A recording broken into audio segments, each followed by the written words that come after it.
শেৱালিৰ আজি পৰাগলৈ বৰকৈ মনত পৰিছে।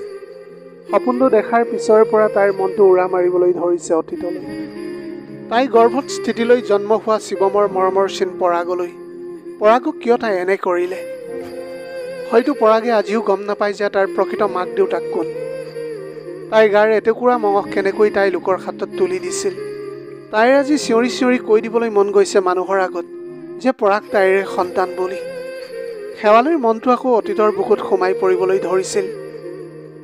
ষ্টেচনতে ডাঙৰ দীঘল হোৱা শেৱালি শিৱম নামৰ এটা ল'ৰাৰ লগত বিয়া হৈছিল।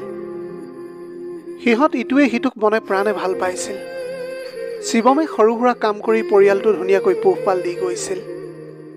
এইদৰে ভাড়াঘৰতেই তেওঁলোকৰ দিনবিলাক পাৰ হৈ গৈছিল। ইফালে শেৱালিৰ শৰীৰত মাতৃ হোৱাৰ লক্ষণে দেখা দিছিল।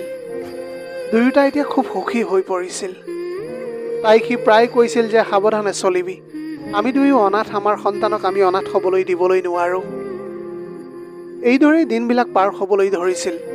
হঠাৎ যেন সিহঁতৰ জীৱনলৈ কোনোবা এটা দুৰ্যোগে নামি আহিল। শিৱম কামৰ পৰা আহি পোৱা নাছিল। সন্ধিয়া পাৰ হৈ ৰাতি নামি আহিছিল। চাওঁতে চাওঁতে ৰাতি 11 বাজি গ'ল। শিৱমৰ তেতিয়া কোনো খা খবৰেই নাছিল। তাই এতিয়া আউলি বাউলি হৈ যিমানলৈকে পাৰিলে সিমানখিনিলৈকে বিচাৰ কোচাৰ কৰিলে, কিন্তু তাৰ কোনো খবৰেই নোলাল। তাই এতিয়া চৌদিশে ধুঁৱলি কুঁৱলী দেখিবলৈ ধৰিছিল। ভগৱানক তাই বহুত কাকুতি মিনতিও কৰিছিল, কিন্তু ভগৱানে তাইৰ কথাটো নুশুনিলে। এতিয়া গৰ্ভত সন্তানটো লৈয়েই সন্তানটো জীয়াই ৰখাৰ খাতিৰত তাই ঘৰুৱা কাম বন বিচাৰি গৈ গৈ এখন গাঁও পালেগৈ। গাঁওখনৰ মানুহে তাইক থাকিবলৈ ঠাই দি মৰমেৰে আঁকোৱালি লৈছিল। লাহে লাহে তাই জীয়াই থকাৰ ৰেঙনি দেখিবলৈ পালে। গাঁৱৰ মানুহৰ ঘৰত সৰু সুৰা কাম বন কৰি মানুহৰ মৰম দয়াত দুই এপইচা মুখ দেখিবলৈ পাইছিল তাই। কিছু দিনৰ পিছত তাই সন্তান জন্ম দিব, তাই মাক হ'ব, এইবোৰ ভাবি ভাবি বিচনাতে বাগৰ সলাই আছিল। তাই এইবোৰ কথা ভাবি বিভোৰ হৈ পৰিছিল। তেনে অৱস্থাতে কোনোবাই মাত দিলে যে শেৱালি, অ শেৱালি, শুলি নেকি তই? তোৰ লগত মোৰ কথা এটা আছিল। ইমান ৰাতিখন ঘৰৰ বাহিৰত মতা মানুহৰ মাত শুনি তাই উচপ খাই উঠিল। মানুহে দেখিলে কি হ'ব? ইমান আদৰ সন্মান দিছে এইখন গাঁৱৰ মানুহে। গাঁৱত তাইৰ বদনাম হৈ যাব দেখোন। তাই এতিয়া ভয়তে চুপচাপ মাৰি আছিল। অলপ পিছত আকৌ মাতিলে, মই পংকজ, এবাৰ দুৱাৰখন খোলাচোন।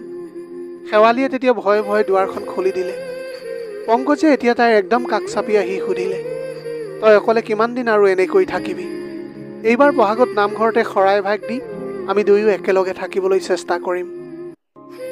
তাই এতিয়া পংকজৰ কথাবিলাক শুনি একেবাৰে অবাক হৈ পৰিছিল। তাইৰ চকুৱে চকুলো বৈ আহিবলৈ ধৰিলে। বিধৱা হোৱাৰে পৰা কিমান পুৰুষৰ অকথ্য কথা শুনিব লগা হৈছিল তাই। কিমানে যে অশ্লীল প্ৰস্তাৱ দিছিল সেয়া তাই কাকোৱে প্ৰকাশ কৰিবলৈ নোৱাৰে। প্ৰথমবাৰ কোনোবা পুৰুষে তাইৰ হৃদয়ৰ ব্যথা অনুভৱ কৰি ইমান সন্মানেৰে এই প্ৰস্তাৱটো দিছে। অকলশৰে যে এজনী মহিলাই জীৱন কটোৱাটো ইমান সহজ নহয়, সেইটো তাই ভালদৰে বুজি উঠিছিল। তাই এতিয়া কি উত্তৰ দিম বুলি ভাবি থাকোঁতেই পংকজে তাই দুবাহুত ধৰি ক'লে, তোৰ গৰ্ভত থকা সন্তানটোৰ কাৰণে তই একো চিন্তা কৰিব নালাগে। জন্মৰ পিছতেই মই আমাৰ অফিচৰ চাহাবক কেঁচুৱাটো দি আহিম। আমাৰ চাহাবৰ কোনো সন্তান নাই।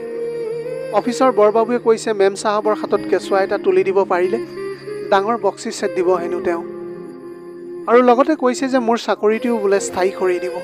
শেৱালি অতীতৰ সেই কথাবোৰ সুঁৱৰি বাউলি হৈ পৰিছিল। আজি যদি পৰাগ তাইৰ লগত থাকিলেহেঁতেন, যদিও অভাৱ পালেহেঁতেন, তেতিয়াও মৃত্যুৰ লগত এইদৰে যুঁজিব লগা নহ'লহেঁতেন। ধনীৰ দুলাল হ'বলৈ দিয়াৰ বাবে এইখন বয়সতে বাইক গাড়ী চলাবলৈ পায় ইমান ডাঙৰ এটা এক্সিডেণ্ট হৈ এই পৃথিৱীৰ পৰা সি গুচি গ'ল। এইবিলাক কথা ভাবি ভাবি তাই আজি জোৰেৰে কান্দিবও নোৱাৰে পেটৰ সন্তানটোৱে কষ্ট পাব বুলি। এতিয়া এনেকৈ পংকজে কোৱা কথাবিলাক ভাবি ভাবি তাইৰ দিনে ৰাতিয়ে টোপনি নোহোৱা হৈ গৈছিল। তাই তেতিয়া বহুত বুজাবলৈ চেষ্টা কৰিছিল যে পংকজ, যদি আমি আমাৰ সন্তানটো লগতে ৰাখোঁ, তেতিয়াহ'লে মই মোৰ সন্তানৰ লগতে সিও পিতৃৰ এটা নাম পালেহেঁতেন। কিন্তু ইফালে পংকজে ভাবিছিল যে যদি তাৰ চাকৰিটো নিয়মীয়া হয়, তেনেহ'লে গোটেই জীৱনটো সি সুখত কটাবলৈ পাৰিলেহেঁতেন। শেৱালিয়ে পংকজক বহুত বুজাবলৈ চেষ্টা কৰিছিল যে যদি আমাৰ চাকৰিও নহয়, তথাপিও আমি ভালদৰে কাম বন কৰি আমাৰ জীৱনটো অতিবাহিত কৰিবলৈ পাৰিম। এনেকৈ শেৱালিয়ে বহুখিনি বুজোৱাৰ পাছত পংকজে কথা দিলে যে কাকোৱে সন্তানটো নিদিয়ে। ইফালে মালিকে পংকজক এজনী অসহায় ছোৱালীক বিয়া কৰাৰ বাবে তাৰ চাকৰিটো নিয়মীয়া কৰি দিছিল। অৱশেষত শেৱালিয়ে এটা সন্তান জন্ম দিলে। সন্তানটোক এতিয়া পংকজেও খুব মৰম কৰে। এতিয়া সিহঁত দুয়োটাই কেনেকৈ ল'ৰাটোক সদায় ডাঙৰ কৰিবলৈ পাৰি তাৰ চিন্তাতেই সদায় মগ্ন হৈ থাকে। সিহঁতৰ মৰম চেনেহ পাই এতিয়া সন্তানটি লাহে লাহে ডাঙৰ হ'বলৈ ধৰিছিল।